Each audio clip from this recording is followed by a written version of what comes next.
ونصلي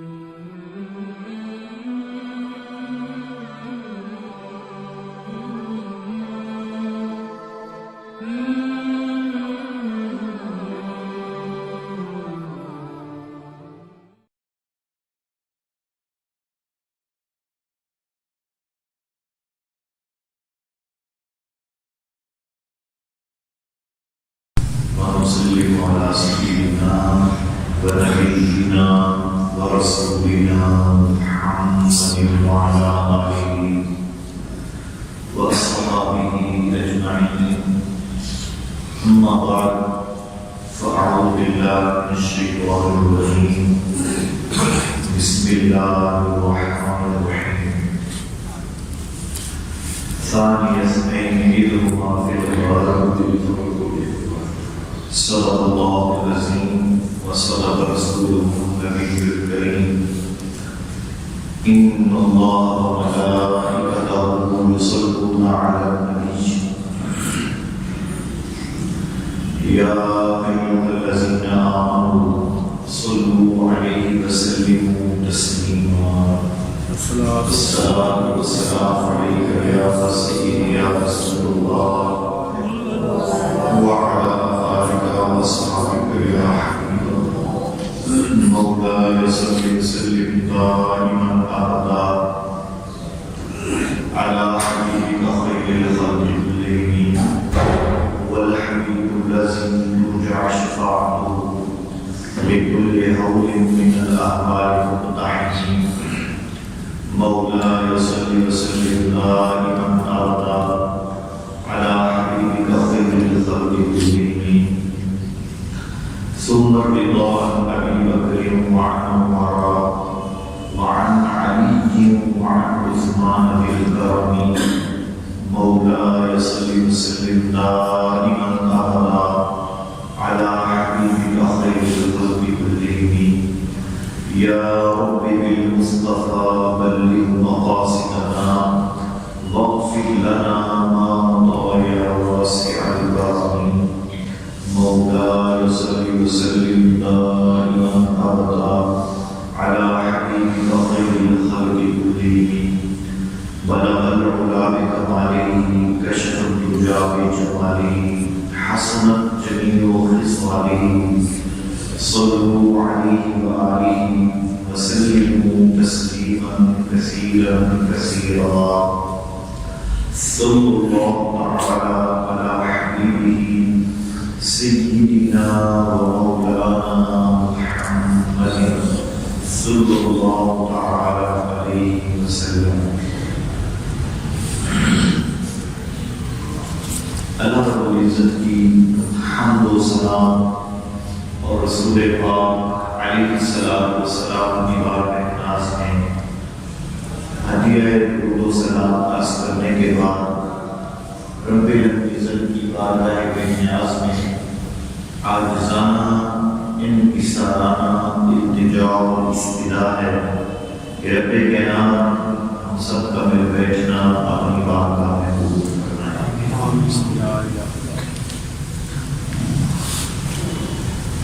آج ہم پھر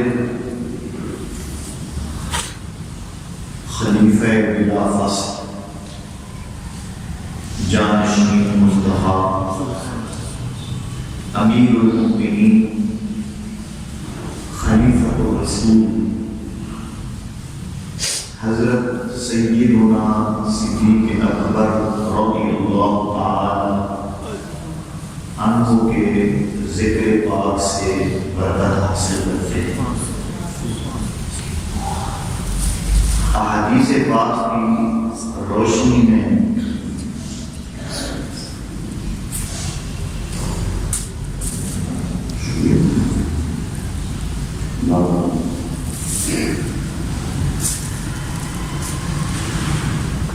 آج ہم حضرت سیدنا صدیق اکبر رضی اللہ تعالی عنہ کے درجے اور مقام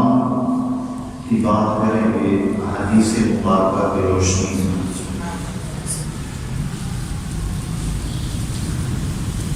جامع ترمذی کی حدیث ہے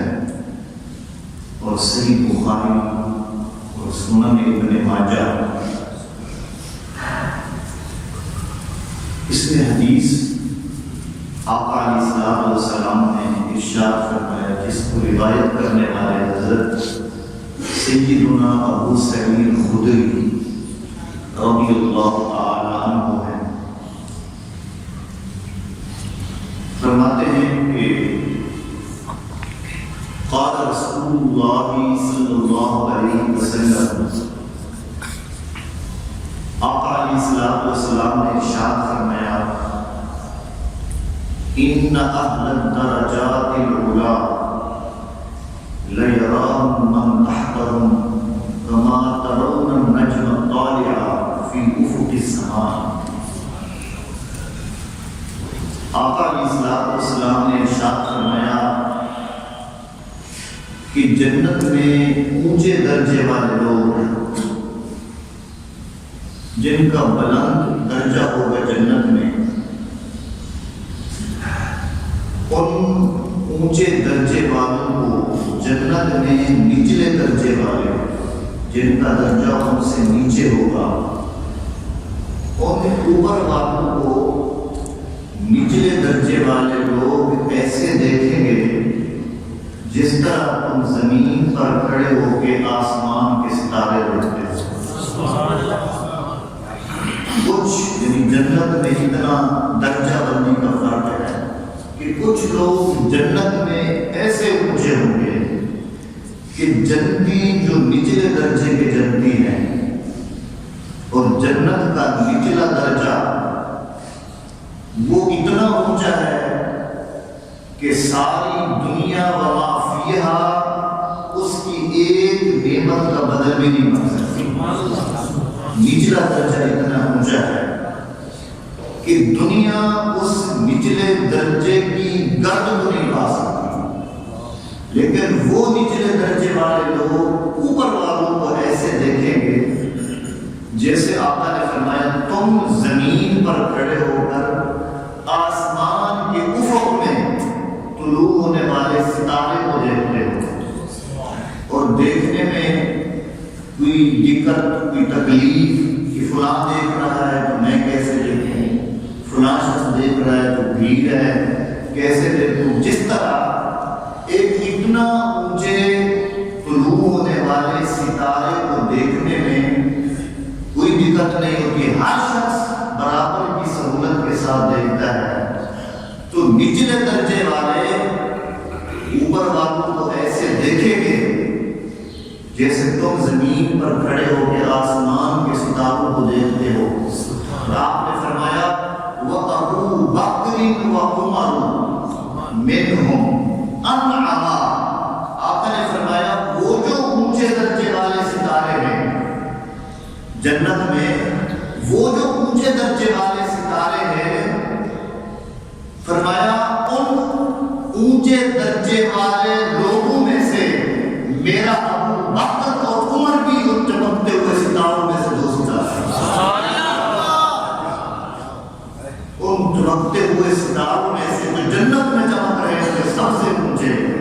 اور نچلے درجے والے لوگ بغیر مزاحمت کے، بغیر کسی تکلیف اور مشقت کے دیکھیں گے۔ اور اس حدیث کے جملے سے یہ بھی پتہ چلا کہ جنت میں نچلے درجے والے جب بھی اوپر تکیں گے نگاہ ابو بکر پر پڑے گی۔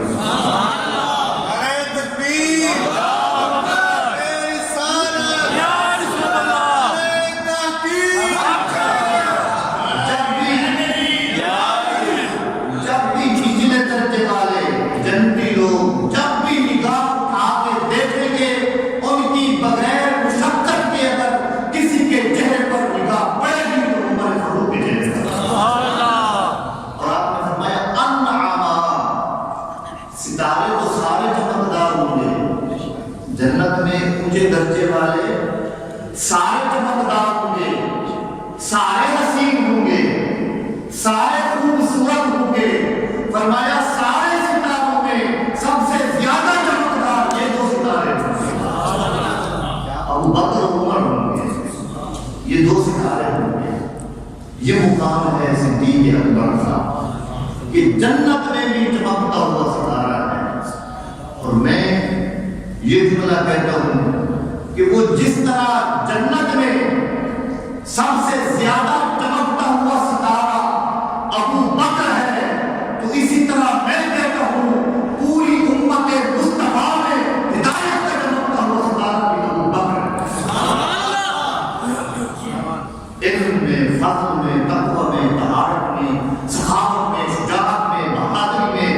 اور اسلام میں، ایمان میں، یقین میں، غنا میں، اور محبت میں، قرابت میں، مدد میں، جس رخ سے آپ دیکھیں گے اگر سب سے زیادہ چمکدار کسی کا چہرہ نظر آئے گا تو وہ میرے محبوب کے یار صدیق اکبر کا چہرہ، وہ حضرت سیدنا ابو بکر صدیق ہیں۔ مقام یہ ہے حضرت سیدنا جابر بن عبداللہ رضی اللہ تعالیٰ عنہ ایک دوسری روایت فرماتے ہیں، آپ نے فرمایا آقا علیہ السلام نے صحابہ کرام کے مجمع میں آپ نے ارشاد فرمایا کہ اللہ رب العزت نے حسن خلق کی 360 صورتیں پیدا فرمائی ہیں۔ حسن خلق کی، حسن اخلاق کی، پیار کی، محبت کی، اسلام میں جن کو اچھی عادت کہا جاتا ہے، حسن خلق کہا جاتا ہے، اللہ رب العزت نے ان کی حسن خلق کی 360 صورتیں بنائی ہیں۔ اور آقا نے ارشاد فرمایا اپنی امت کو خطاب فرماتے ہوئے فرمایا کہ ان 360 صورتوں میں سے خلق کی 360 صورتوں میں سے جو میرا امتی توحید کے ساتھ ساتھ ایمان کے ساتھ ایک صورت بھی لے کر اللہ رب العزت کے سامنے جائے گا اللہ اس کو معاف فرمائے۔ ایمان بشرطے کہ اس کے سینے میں ہو، مومن ہو، موحد ہو، مشرک نہ ہو، اور 360 اخلاق کی صورتوں میں سے ایک صورت بھی ایمان کے ساتھ کسی بندے کے اندر پائی گئی تو اللہ رب العزت اسے جنت میں ضرور بھیجے گا۔ اس مقام پر حضرت سیدنا صدیق اکبر کھڑے ہوئے اور عرض کی حل فی منہا یا رسول اللہ صلی اللہ علیہ وسلم۔ آپ نے عرض کی، حضرت سیدنا صدیق اکبر نے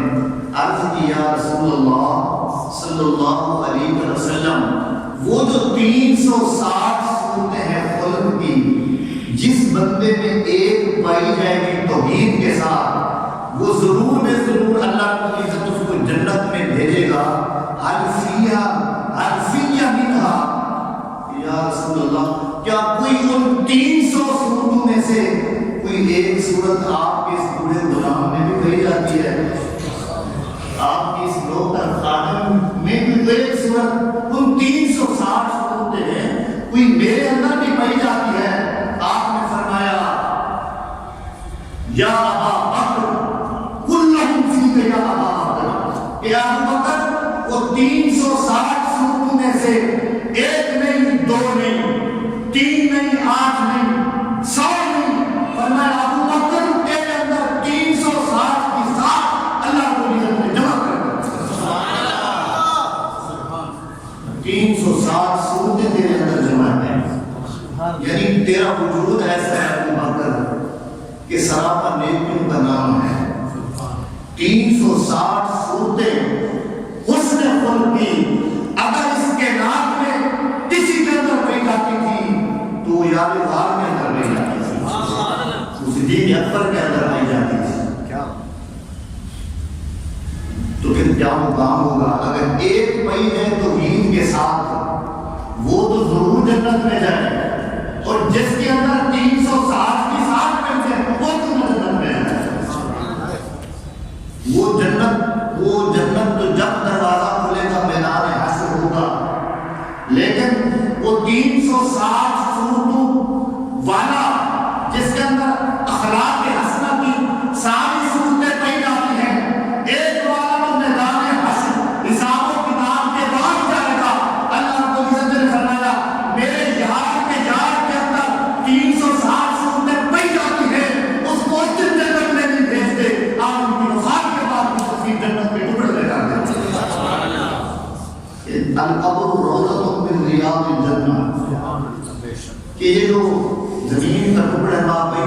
مسجدی و منبری روضۃ من ریاض الجنہ، کہ یہ جو زمین کا ٹکڑے جنت کے ٹکڑوں میں سے ایک ٹکڑا ہے، جنت کے باغوں میں سے ایک باغ ہے، تو وہ 360 اس نے خلق والا ابو بکر آج بھی جنت کے باغ میں رہتا ہے، آج بھی جنت کے باغ میں رہتا ہے۔ حضرت سیدنا جابر رضی اللہ تعالیٰ عنہ تیسری حدیث کی روایت کرتے ہیں، تیسری حدیث، وہ حدیث یہ ہے کہ آقا علیہ الصلوۃ والسلام تشریف فرما ہے، جاء وفد عبد القیس، کہتے ہیں کننا نجلس مع رسول اللہ صلی اللہ علیہ وسلم، صحابہ کرام فرماتے ہیں ہم حضور کی خدمت میں بیٹھے، آقا کی سنت میں بیٹھے تھے، جاء وفد عبد القیس، وفد عبد القیس آیا اور انہوں نے گفتگو کی حضور علیہ الصلوۃ والسلام کے ساتھ، اور اس میں سے ایک شخص نے نامناسب گفتگو کی، نامناسب گفتگو کی، فالتفت النبی صلی اللہ علیہ وسلم الی ابی بکر، آقا علیہ الصلوۃ والسلام متوجہ ہوئے حضرت ابو بکر صدیق کی طرف، حضرت صدیق اکبر کی طرف متوجہ ہوئے، فرمایا حل سمعت یا ابا بکر، جو کچھ انہوں نے کہا ہے تو نے ابو بکر سنا ہے؟ حضرت سیدنا ابو بکر صدیق نے عرض کیا رسول اللہ سمعتہ وفہمتہ، میں نے ان کی گفتگو کو سنا بھی ہے اور سمجھا بھی ہے، تو انہوں نے ان میں سے ایک شخص نے نامناسب گفتگو کی تھی، تو آپ نے فرمایا ابو بکر میری طرف سے ان کو جواب دے، جو انہوں نے گفتگو کی ہے، جو اس کے اندر بحث کی باسا کیا ہے، میری طرف سے ان کو جواب دے۔ تو حضرت سیدنا صدیق اکبر رضی اللہ تعالیٰ عنہ نے اس وقت میں لوگوں کو جواب دیا، جب جواب دیا تو حضور نے فرمایا ابو بکر نے بہت اچھا جواب دیا، کسی کو کوئی بڑا آدمی کہہ دے کہ انہوں نے بہت اچھا بولا ہے، وہ خوش ہوتا ہے کہ نہیں؟ کسی کو کوئی شاباش دے دے کہ انہوں نے بہت خوبصورت کام کیا ہے، وہ خوش ہوتا ہے کہ نہیں؟ اور اگر کوئی اس دنیا کے عہدے پر فائز ہونے والا بڑا آدمی کہہ دے شاباش انہوں نے بہت اچھا کام کیا ہے، اس کی خوشی کی حد نہیں رہتی، جس کو سلطان کائنات نے کہہ دیا وہ بکر نے بہت اچھا جواب دیا، اس کی خوشی کی بھی کوئی حد ہوگی کہ کتنا دل باغ بہار ہو گیا ہوگا۔ فرمایا ابو بکر نے بہت عمدہ جواب دیا، جب جواب دے کے فارغ ہوئے آقا نے فرمایا بہت عمدہ جواب دیا، اور پھر آپ نے آگے خوشخبری دی، خوشخبری دی، خوشخبری کیا تھی؟ آپ نے فرمایا اعطاک اللہ یا ابا بکر الرضوان الاکبر، کہ اے ابو بکر اس موقع پر اللہ رب العزت نے آپ کو رضوان اکبر عطا کیا ہے، رضوان الاکبر، آپ کو رضوان اکبر عطا کیا گیا ہے۔ فقال بعض القوم، بعض لوگ بولے اس مقام پر جو صحابہ کرام موجود تھے، ان میں سے بعض عرض کرنے لگے مر رضوان الاکبر یا رسول اللہ صلی اللہ علیہ وسلم، کہ اے ہمارے حبیب آپ بتائیں اللہ نے ابو بکر کو رضوان اکبر عطا کیا ہے، اور وہ رضوان اکبر کیا ہے؟ وہ رضوان اکبر کیا ہے؟ آقا علیہ الصلوۃ والسلام نے ارشاد فرمایا یتجلی اللہ لعبادہ فی الآخرۃ عاما ویتجلی اللہ لأبی بکر فی الآخرۃ خاصۃ۔ آقا علیہ الصلوۃ والسلام نے ارشاد فرمایا جب قیامت کا دن ہوگا لوگ نفسا نفسی کے عالم میں ہوں گے، اللہ رب العزت آخرت کے میدان میں عام لوگوں کے لیے عام تجلی فرمائے گا، میرے ابو بکر کے لیے خاص تجلی فرمائے گا، میرے ابو بکر کے لیے خاص تجلی ہوگی، خاص زیارت ہوگی، خاص ملاقات ہوگی، خاص ملاقات ہوگی۔ یا ایک مقام پر ایک سوچنے کی بات ہے، ایک موقع ہے، وقت آیا ہے، اس نے ایک نامناسب بات کی، حضرت ابو بکر صدیق نے اس قوم کو عمدہ جواب دیا، حد نہ رہی. اور یہ جو زبان آقا علیہ السلام کی زبان مبارک ہے، اس کی شان کا پتہ ہے کیا ہے؟ اللہ رب العزت فرماتا ہے وما ينطق عن الهوى. یہ زبان وما ينطق عن الهوى کی شان کی مالک ہے. اس کا مطلب یہ ہے کہ اس زبان سے بغیر وحی خدا کے کچھ اور نہیں نکلتا، بغیر کلام خدا کے اور وحی خدا کے اس زبان سے اور کچھ صادر نہیں ہوتا. تو میں اس مقام پر کہتا ہوں کہ جب حضرت سیدنا صدیق اکبر نے حضور کی طرف سے دفاع کرتے ہوئے اس قوم کو جواب دیا، دیکھنے میں تو حضور کی زبان سے رضوان اکبر کی خوشخبری مل رہی تھی، چونکہ اس زبان سے کلام خدا صادر ہوتا ہے، تو اس کے قسم یہ بات ثابت ہو رہی ہے کہ خود خدا کہہ رہا تھا کہ ابو بکر تجھے رضوان اکبر عطا کر دیا، تجھے رضوان اکبر عطا کر دیا. زبان مصطفیٰ کی تھی، کلام خدا. دیکھنے میں خوشخبری حضور سنا رہے تھے اور حقیقت میں خوشخبری خدا سنا رہا تھا. کیا یہ آپ نے حدیث بارہ نہیں سنی کہ حضرت سیدنا صدیق اکبر رضی اللہ تعالیٰ عنہ ایک چادر لپیٹ کے بیٹھے ہیں، چادر، اور درخت کے ببول کے کانٹوں کے ساتھ بٹن بنائے ہوئے ہیں، اور اتنے میں جبریل امین آ جاتے ہیں اور عرض کرتے ہیں یا رسول اللہ صلی اللہ علیہ وسلم، آج سدرۃ المنتہا کے سارے فرشتوں نے ابو بکر کے لباس جیسا لباس پہنا ہے. انہوں نے بھی اس طرح چادر لپیٹ کے کانٹوں کے ساتھ بٹن لگائے ہوئے ہیں. اس کی وجہ یہ ہے کہ حضرت سیدنا ابو بکر صدیق جب مکہ میں تھے تو کثیر قیام و جنانیت کے مالک تھے. وہاں سے چلتے چلتے مدینے تک سب کچھ اسلام کے اوپر قربان کر دیا ہے، صرف ایک چادر بچ گئی ہے جس کو لپیٹ کر بیٹھے ہیں. اللہ نے فرمایا سدرۃ المنتہا کے سارے فرشتوں آج میرے محبوب کی یاد کی سنت کو ادا کرو.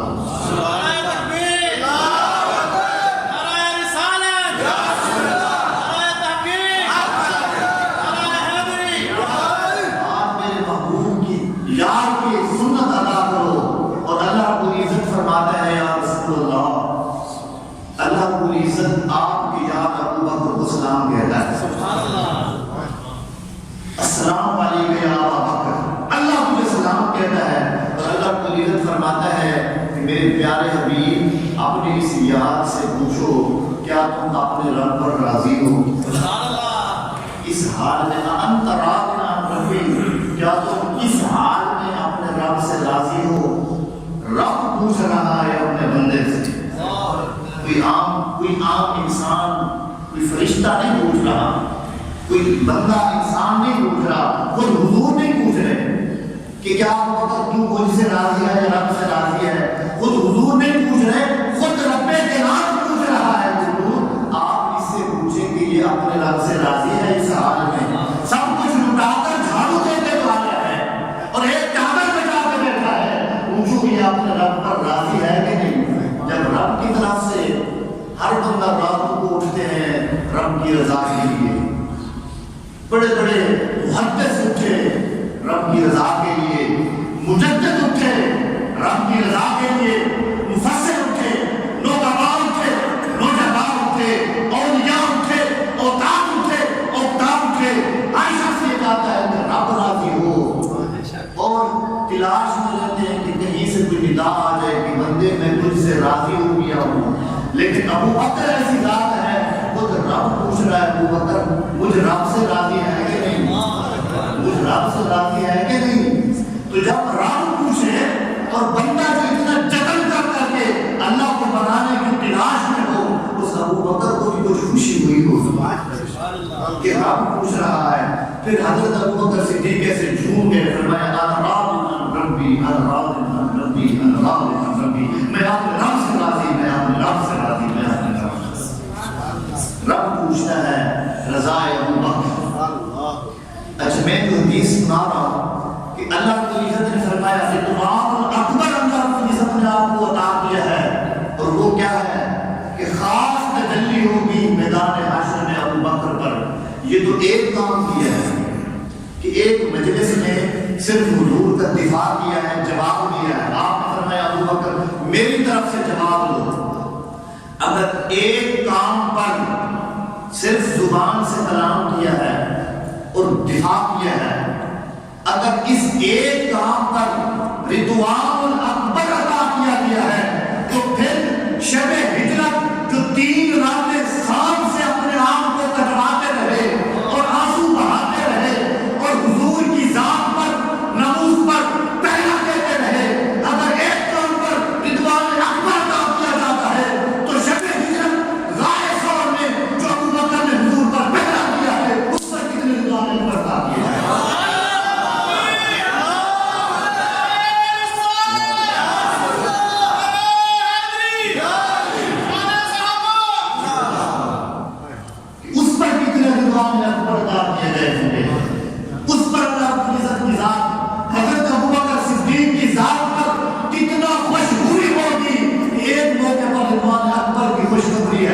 تو میرا ایمان یہ کہتا ہے کہ جب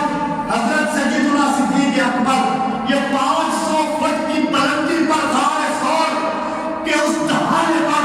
جب سید المرسلین کو آپ نے کام پر بٹھا کر یہ پورا حالات ابو بکر صدیق جب حضور کو کھاتے وہ جا رہا ہوگا، اللہ رب العزت اسی طرح ایمان اکبر کی مثال کر رہا ہے۔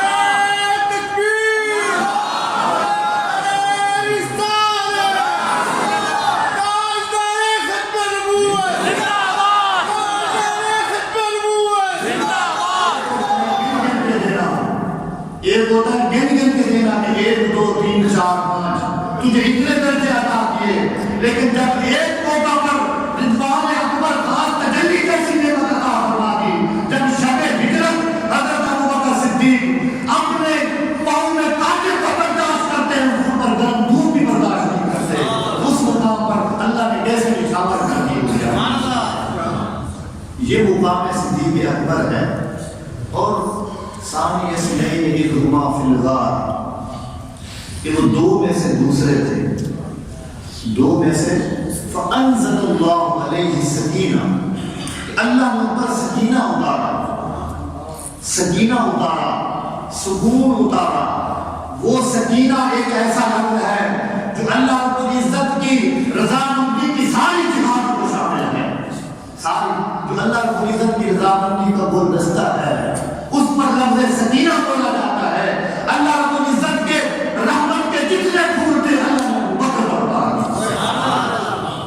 ابو بکر پر اتار دیے۔ تو میں آپ کو ایک بات بتاؤں، شریعت اور اسلام یہ دین محمدی صلی اللہ علیہ وسلم، اس میں مسئلہ ہے کہ اگر آپ ٹھنڈے پانی سے وضو کرتے ہیں آپ کی جان جاتی ہے، شریعت کہتی ہے وضو چھوڑ دو جان بچا لو، شریعت کہتی ہے وضو چھوڑ دو جان بچا لو۔ آپ نماز پڑھنے جاتے ہیں، نماز پڑھتے ہیں آپ کی جان جاتی ہے، مسئلہ بتاؤ، نماز پڑھتے ہیں آپ کی جان جاتی ہے، شریعت کہتی ہے نماز چھوڑ دو جان بچا لو، ٹھیک ہے۔ قیام کرتے ہیں نماز میں جان جاتی ہے، شریعت کہتی ہے قیام چھوڑ دو بیٹھ کے پڑھ دو۔ حج کرنے جاتے ہیں جان کو خطرہ ہے، راستہ پر امن نہیں ہے، شریعت کہتی ہے حج چھوڑ دو جان بچا لو۔ نماز فرض ہے، حج فرض ہے، وضو نماز سے پہلے ضروری اور شرط ہے، یہ سب ہم کس کے لیے کرتے ہیں؟ اللہ کے لیے۔ اللہ رب العزت فرماتے ہیں یہ میرے کام ہے، یہ فرض حج میرا ہے، میرے لیے کرتے ہیں، نماز فرض ہے میرے لیے ہے، وضو کرتے ہو میرے لیے، جھکتے ہو قیام کرتے ہو میرے لیے، اور جو بھی شریعت کا مسئلہ ہو آپ کی جان کو خطرہ ہے، آپ اگر وہ کام کرتے ہو فرض کیوں نہ ہو، آپ کی جان کو خطرہ ہے، شریعت کہتی ہے اس کا متبادل راستہ تلاش کرو، جان بچاؤ۔ شریعت تمہارے جان کو ضائع کرتی ہے، حتیٰ کہ اگر کوئی شخص آپ کے اوپر گن پوائنٹ میں کہتے ہیں کلمہ کفر بکو، مسئلہ ہے شریعت شریعت کا کہ کوئی بندہ آپ کے اوپر حملہ کرتا ہے کہ اب تو اسلام کو چھوڑ کر تیری جان سے مار دوں گا تجھے، تو شریعت یہاں بھی کہتی ہے کہ جان بچا، زبان سے کلمہ کفر کہہ دے، دل تیرا مطمئن ہونا چاہیے، دل میں اطمینان، دل سے انکار نہیں کرنا، لیکن زبان سے جان بچانے کے لیے کلمہ کفر کی اجازت ہے۔ لیکن حضرت سیدنا صدیق اکبر رضی اللہ تعالی عنہ نے غار ثور میں ایک بڑا درس کیا ہے اور فرمایا کہ اللہ کے فرائض ہوں، فرض چھوڑ دو جان بچا لو، نماز چھوڑ دو جان بچا لو، حج فرض جیسے عظیم نعمت چھوڑ دو جان بچا لو، اور وضو چھوڑ دو جان بچا لو۔ لیکن صدیق اکبر نے فرمایا اگر نماز فرائض کا مسئلہ ہو، فرائض کو چھوڑو جان بچا لو، اگر عزت اور رسول پاک کی نموز کا مسئلہ ہو پھر نموز رسول بچاؤ، پھر جان قربان کرو۔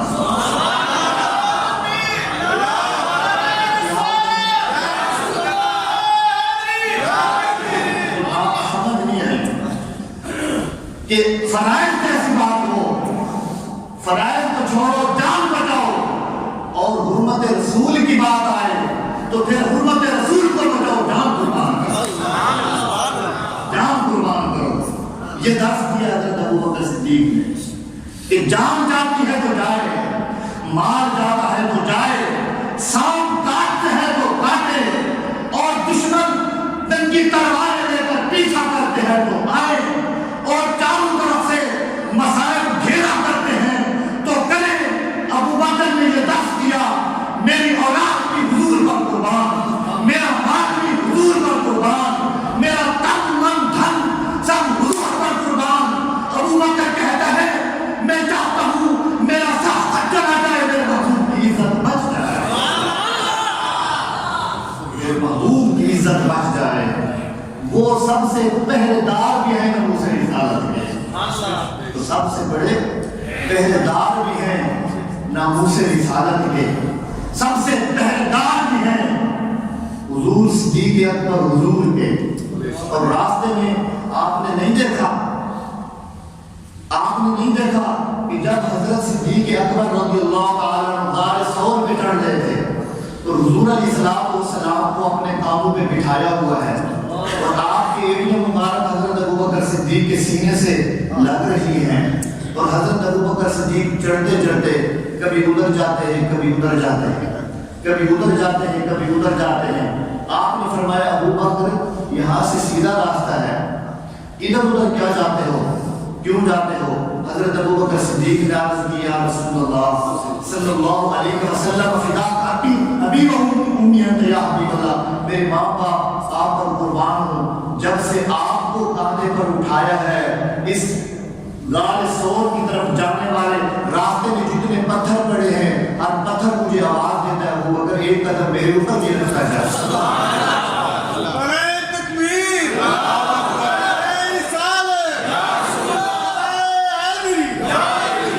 ایک قدم میرے اوپر بھی رکھتا جا۔ آج ہم حضرت ابوبکر صدیق کے ذکر سے برکت حاصل کرنے والے ہم بھی عرض کرتے ہیں کہ یار کی طرف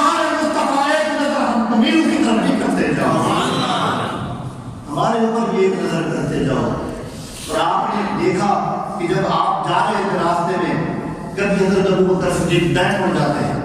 کبھی بائیں ہو جاتے ہیں، کبھی آگے آ جاتے ہیں، کبھی پیچھے آ جاتے ہیں۔ تو آقا علیہ السلام نے پوچھا ابوبکر یہ ادھر آگے دائیں بائیں آگے پیچھے آنے کی کیا ضرورت ہے؟ عرض کی حضور دل میں خیال آتا ہے کہ آگے جا رہا ہوں شاید پیچھے سے کوئی حملہ نہ کر دے، پھر پیچھے آ جاؤں، پھر یہاں تک دائیں طرف سے کوئی حملہ نہ کر دے، پھر دائیں طرف آ جاتا ہوں، پھر بائیں طرف آ جاتا ہوں، جدھر جدھر خیال مجھے لے جاتا ہے آپ کے خیال کے ساتھ ادھر ادھر مڑ جاتا ہوں۔ آپ نے دعائیں کی حضرت ابوبکر کو، آپ نے فرمایا میں نے اپنے ہر صحابی کے احسان کا بدلہ چکا دیا ہے، لیکن ابوبکر کے احسان مجھ مصطفیٰ پر اتنے ہیں کہ ان کا بدلہ میرا رب خود ہی چکائے گا۔ یہ وہ حضرت ابوبکر صدیق ہیں۔ آخری حدیث سنو، ام المومنین حضرت عائشہ صدیقہ رضی اللہ تعالی عنہ ایک ایک دن عرض کرتی ہیں یا رسول اللہ صلی اللہ علیہ وسلم یہ جو آسمان پر ستارے نظر آ رہے ہیں اتنی کثیر تعداد میں، کیا آپ کی امت میں سے کسی کی اس آسمان کے ستاروں کے برابر نیکیاں ہیں؟ یہاں بہت بڑی بات عقیدے کی بھی ثابت ہو رہی ہے۔ سوال اسی سے کیا جاتا ہے کہ پوچھنے والے کا عقیدہ بھی ہو کہ یہ جانتا ہے، پوچھنے والے کا عقیدہ بھی ہو کہ یہ جانتے تب ہی تو اس کے پاس جا کے سوال کرتا ہے۔ آپ کسی عام آدمی سے تو نہیں پوچھتے کہ یار نماز کی شرائط کتنے ہیں، جس پر آپ کو گمان ہوتا ہے کہ یار یہ بندہ بتا سکتا ہے کہ نماز کی شرائط کتنے ہیں۔ ام المومنین عرض کرتے کسی کی اتنی نیکیاں ہیں جتنا آسمان کے ستارے ہیں، تو ام المومنین کے اس قول سے یہ بھی پتہ چلتا ہے کہ حضور کے علم میں ہے کہ آسمان پر ستارے کتنے ہیں، یہ بھی پتہ ہے کہ ساری امت میں کس کی کتنی نیکی ہے جو اس کے برابر ہے۔ یہ بھی عقیدے کی بات ثابت ہوئی نا کہ آج کوئی کچھ کہتا پہلے علم مصطفیٰ کے بارے میں، اللہ کے بندو اللہ نے جو کچھ پیدا کیا ہے فراز عرش سے لے کر تحت ثری تک جو کچھ پیدا کیا تھا سب سے علم مصطفیٰ بتا سینے میں ڈال۔ اور آقا نے فرمایا ہاں حمیرہ میرے عمر کی اتنی نیکیاں ہیں، میرے عمر کی اتنی نیکیاں ہیں، ان کی اتنی نیکیاں جتنا آسمان کے ستارے ہیں۔ ام المومنین نے عرض کیا رسول اللہ صلی اللہ علیہ وسلم میں تو سوچ رہی تھی کہ شاید اتنی نیکیاں میرے باپ ابو بکر کی ہوں گی، میں تو یہ سوچ رہی تھی۔ آپ نے فرمایا حمیرہ تجھے نہیں پتا عمر کی ساری نیکیاں ایک طرف، ابو بکر کی غار والی نیکی ہے، ابو بکر کی غار والی نیکی ایک طرف، تو اس نے غار میں بیٹھ کر بے رکن پہلا کیا۔ ہدایہ جو فقہ کی کتاب ہے مدارس میں پڑھی جاتی، اس کے حاشیے میں لکھا ہوتا ہے کہ یہ جو کبوتر ہے اس کی بیٹ اگر کپڑے پہ لگ جائے تو کپڑا پلیت نہیں ہوتا، کپڑا پلیت نہیں ہوتا۔ اس کے نیچے اس کی وجہ بتائیں کہ کوے کی لگ جائے، مرغی کی لگ جائے، باقی کسی پرندے کی بیٹ کپڑے پہ لگ جائے تو نماز نہیں ہوتی، دھونا پڑتا ہے۔ اگر اس کی لگ جائے تو نماز جائز ہے۔ اور بیت اللہ کی چھت پر بیٹھنے والا یہ پرندہ ہے، تو نیچے حدیث دی کہ اس وجہ سے کہ اس کی بیٹ کیوں پاک ہے، اس کی وجہ یہ ہے کہ جب آقا علیہ الصلوۃ والسلام اور حضرت ابوبکر صدیق غار میں تھے تو کبوتری نے انڈے دیے تھے کہ نہیں، کبوتری نے انڈے دیے تھے، اور جب کفار آئے تو انہوں نے دیکھا اگر اس غار میں وہ گئے ہوتے تو یہ انڈے سلامت نہ رہتے،